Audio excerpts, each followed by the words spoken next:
We are darn glad you joined us for NHRA Race Day presented by Lucas Oil. Do not forget, the finals of these Lucas Oil Nationals come your way at 10 o'clock tonight. Alongside of Mike Dunn, I'm Dave Reef. Gary Gerald will be with us in just a little bit. But, Mike, the big story, the bombshell story, the funny car point leader, Tony Pedregon, Dickie Venerables, his crew chief, Kurt Elliott, his right-hand man, are gone. What happened?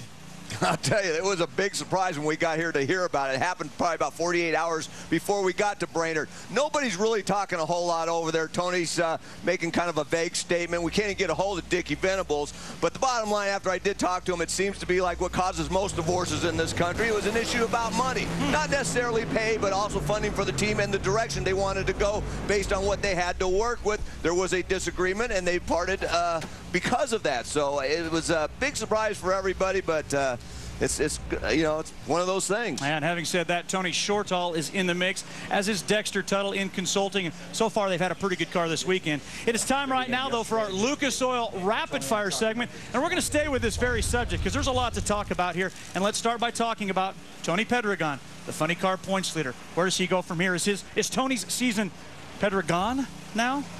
Or is it all done? Ooh, that's a good one, too. No, here's the thing, though. We talk about timing, and timing is everything. It's bad timing, obviously, that Dickie Venerables and Kurt Elliott left the team at this point in the season, but it's also good timing because Ron Tobler's coming over to help with Tony Shortall. Dexter Tuttle's there. Ron has started to get a handle on Cruz's race car. It's been running pretty well the last 2 or 3 races, so him being able to come over in the mix and work with everything that's there. Dickie left everything there for him, all the notes, all the records, the equipment's all there, so they basically have the infrastructure, so it can definitely be a smooth transition. So far this weekend it has, but only time will tell how well this will work. Don't freak out, Minnesota. That's the sun. That's good news, right? Is that what that is? Dickie Venerables, let's move on to here. Where does he go? Because, you know, baseball has trade deadlines. Guys shift teams here and there.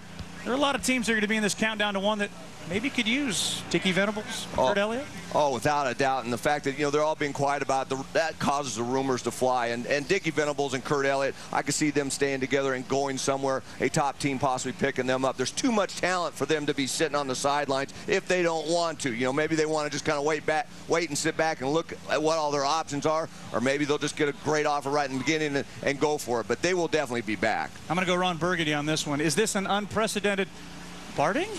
Question mark at the end of this next topic, Bar. Who put the question mark in there? I don't know. Well, you know, when it happened, everybody thought, well, this never happens when you're leading the points. Well, it actually did back in 1992 with Joe Amato. Tim Richards left towards the end of the season. Doug Herbert lent Jim Brissett and some of his people over to move over and help Joe Amato, and in fact did win the championship that season.